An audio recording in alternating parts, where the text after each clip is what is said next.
EHV-1. A major horse show was canceled, not because of weather, not because of funding, and not because of logistics, but because of a virus, and not just any virus. This was equine herpesvirus, EHV-1, one of the most feared diseases in the horse world. But the real story here is not just about the virus itself. The real question is this: was the cancellation of this event a success of biosecurity, or was it proof that the system is already failing? In April of 2026, the Lexington Spring Premiere Horse Show at the Virginia Horse Center was abruptly called off. Riders had planned, horses had shipped in, and preparations were already underway. Then everything stopped. The reason traced back to a confirmed case of EHV-1, linked to horses that had recently competed at another event in Culpeper, Virginia. That single connection was enough to trigger widespread concern, because EHV-1 is not a minor illness.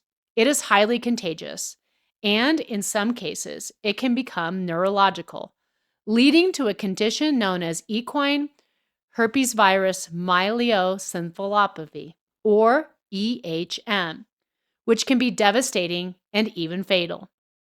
The way this virus spreads makes it particularly dangerous in a show environment.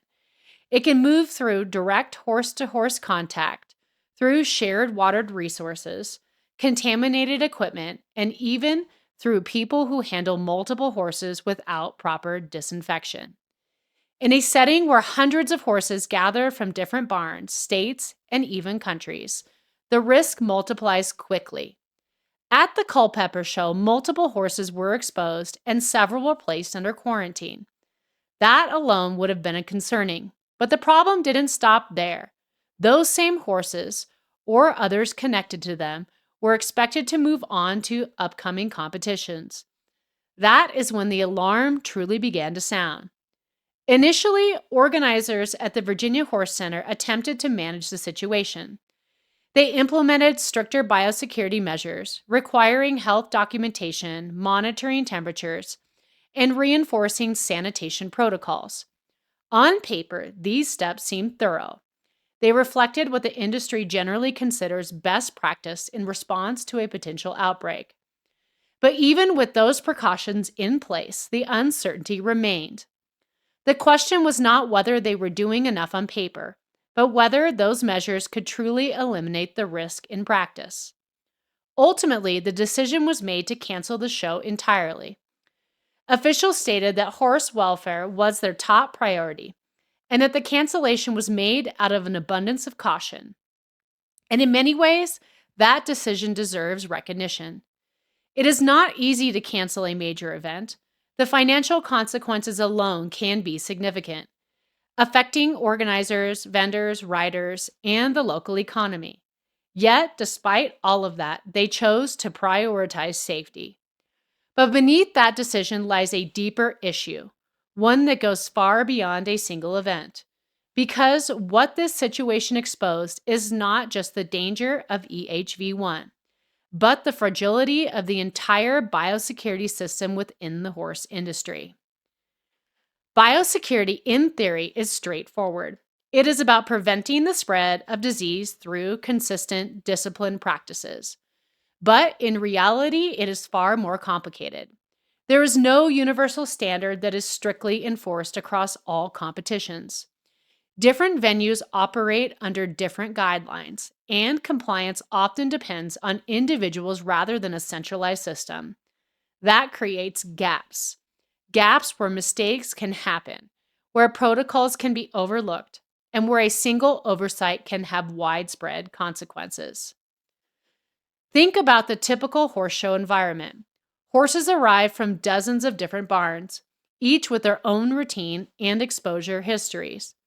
Riders and grooms move between stalls, handling equipment, tack, and horses throughout the day.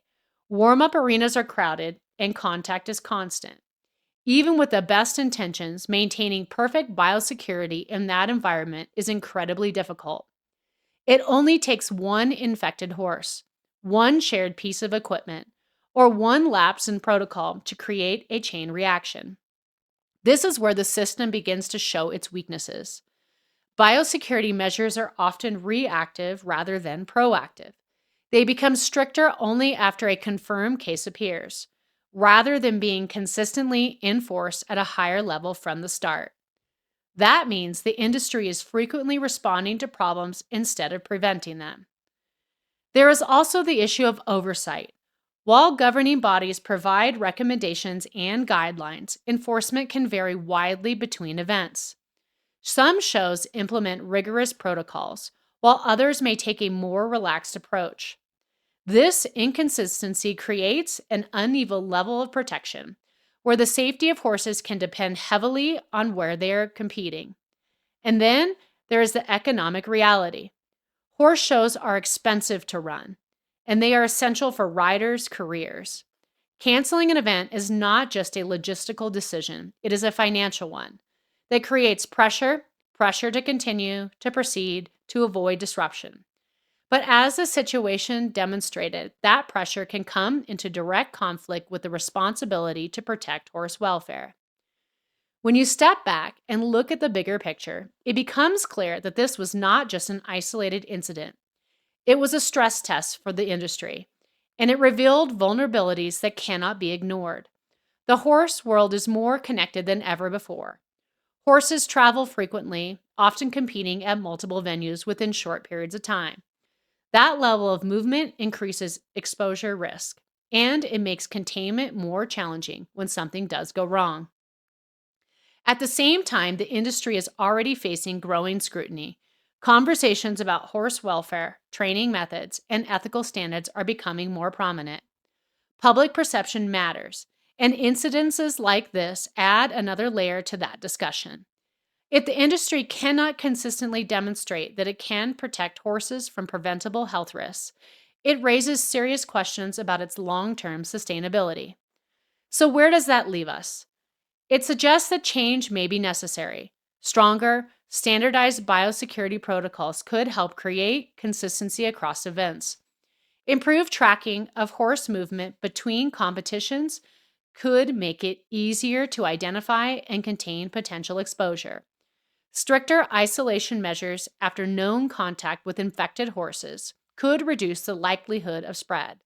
And perhaps, most importantly, there may need to be a cultural shift, one that prioritizes prevention at all times, not just during a crisis. Because the reality is that modern horse sport operates on a level of interconnectedness that did not exist decades ago. That brings incredible opportunities, but it also brings risk. Managing that risk effectively requires more than good intentions. It requires systems that are consistent, enforceable, and taken seriously by everyone involved. The cancellation of the Virginia Horse Show was not just about a virus. It was a moment where the industry was forced to make a choice between continuing as planned and protecting the horse. This time, protection won. But the real question is whether that moment will lead to meaningful change, or whether it will be remembered as just another incident. Because if there is one thing the situation made clear, it is that biosecurity is not just a precaution. It is a foundation. And when that foundation is uncertain, everything built on top of it becomes vulnerable. So now the conversation shifts to you. Did organizers make the right call in canceling the show? Or does this situation prove that stronger systems should already be in place? And more importantly, what should be the future of biosecurity in horse sport actually look like? Let us know.